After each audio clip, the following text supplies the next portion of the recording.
Assalamualaikum warahmatullahi wabarakatuh. Selamat pagi anak-anak ibu di rumah. Semoga kalian dalam keadaan sehat walafiat. Bertemu kembali di mata pelajaran matematika kelas 8 bersama saya Bu HS. Anak-anak ibu di rumah, di pertemuan kita kali ini kita akan mempelajari tentang peluang. Nah, setelah kalian menonton video pembelajaran ini, saya harap kalian dapat memahami apa itu peluang empirik atau biasa disebut dengan frekuensi relatif, kemudian ruang sampel, dan titik sampel. Nah, mari kita simak penjelasan berikut ini. Tahukah kamu apa itu peluang empirik? Mari perhatikan percobaan pelemparan sebuah koin. Sebuah koin mempunyai sisi angka dan sisi gambar. Pada pelemparan pertama, muncul sisi angka. Pelemparan kedua muncul sisi angka. Lemparan ketiga muncul sisi gambar. Lemparan keempat muncul sisi angka. Kemudian lemparan kelima muncul sisi gambar. Lemparan keenam muncul sisi gambar. Nah, percobaan tadi kita tuangkan ke dalam sebuah tabel.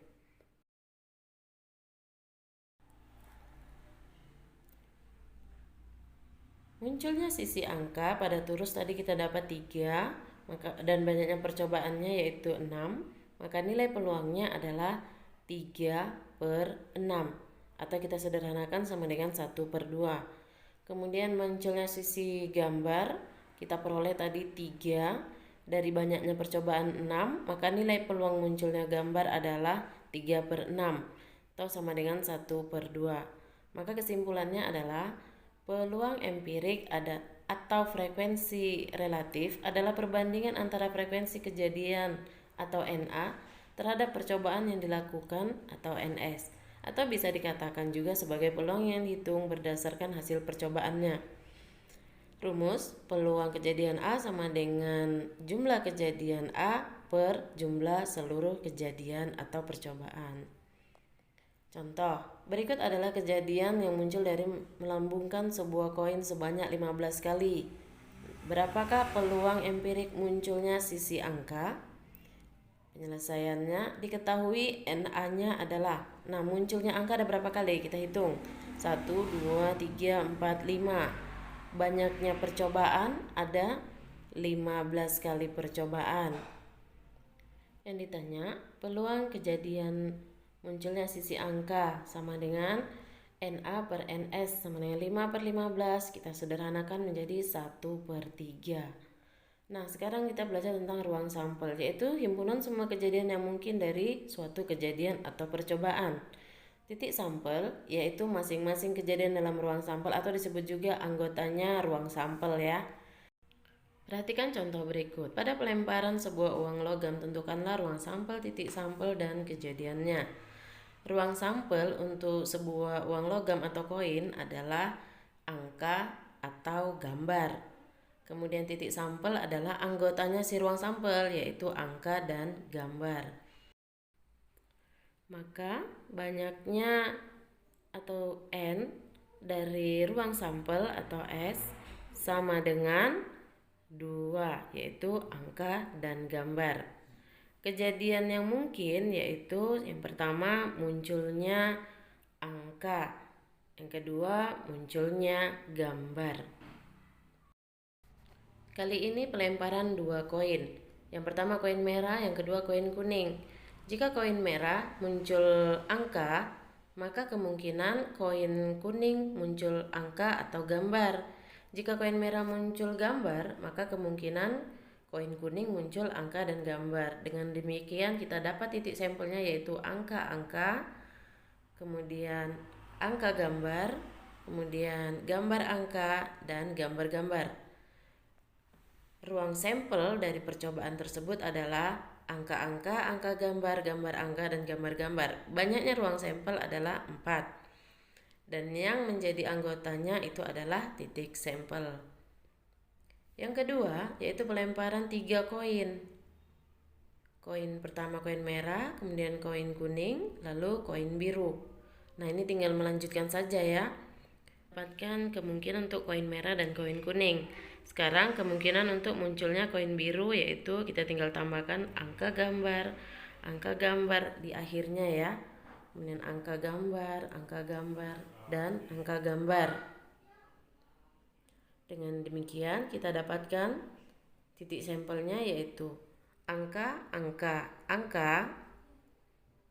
kemudian angka gambar, kemudian angka gambar angka gambar, gambar angka, gambar angka gambar angka, dan gambar.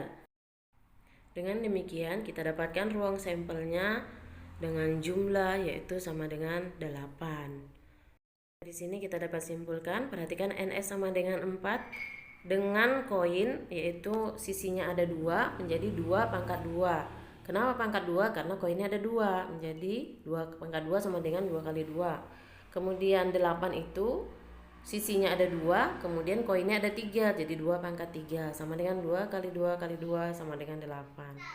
Dengan demikian dapat kita buat rumus NS sama dengan 2 pangkat N, dengan N-nya adalah banyak koin yang dilempar.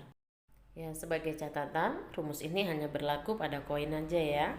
Nah, sekarang kita akan mempelajari tentang ruang sampel pada dadu. Nah, pada pelemparan sebuah dadu, tentukanlah ruang sampel, titik sampel, dan kejadiannya. Dadu yang kita ketahui itu matanya ada 6 ya, maka ruang sampel atau S-nya adalah 1, 2, 3, 4, 5, 6. Dan titik sampel atau anggotanya si S adalah 1, 2, 3, 4, 5, dan 6. Maka banyaknya ruang sampel atau NS sama dengan 6. Kejadian yang mungkin yaitu yang pertama, mungkin muncul mata dadu 1, mungkin muncul mata dadu 2, dan seterusnya sampai mungkin muncul mata dadu 6. Berikutnya pelemparan 2 buah dadu. Nah, kita buat dalam sebuah tabel ya.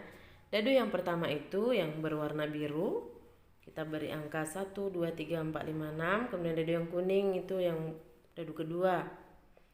Nah, untuk pertama kali kita mengisi yaitu dadu yang pertama, semua diisi ya, 1, 2, 3, 4, 5, 6. Kemudian yang kuning itu dadu yang keduanya. Kita dapatkanlah itu titik-titik sampelnya. Maka jumlah seluruh sampelnya atau NS sama dengan 36. Dari mana? 6 pangkat 2 sama dengan 6 kali 6. Rumus itu kita akan dapatkan yaitu NS sama dengan 6 pangkat N, dengan N adalah banyak dadu yang dilempar. Kenapa 6? Karena mata dadu ada 6. N itu banyaknya dadu yang dilempar. Nah, untuk berikutnya, bagaimana kita menentukan ruang sampel jika ada satu koin dan ada dadu? Kita buat tabelnya. Yang biru ini adalah koin dan yang kuning adalah dadu.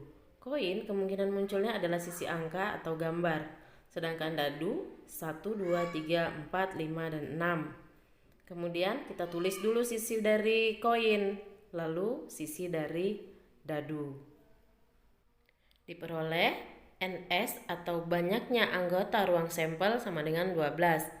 Dari mana? Dari 2 pangkat 1 kali 6 pangkat 1 sama dengan 2 kali 6. Dengan demikian kita dapatkan rumus NS sama dengan 2 pangkat M kali 6 pangkat N. M itu banyaknya koin yang dilempar dan N adalah banyaknya dadu yang dilempar. Rumus ini hanya berlaku pada ruang sampel koin dan dadu ya. Demikianlah materi kita hari ini tentang peluang empirik atau frekuensi relatif, kemudian ruang sampel dan titik sampel. Jangan lupa dikerjakan tugas-tugasnya di rumah ya. Tetap semangat belajar dari rumah dan Assalamualaikum warahmatullahi wabarakatuh.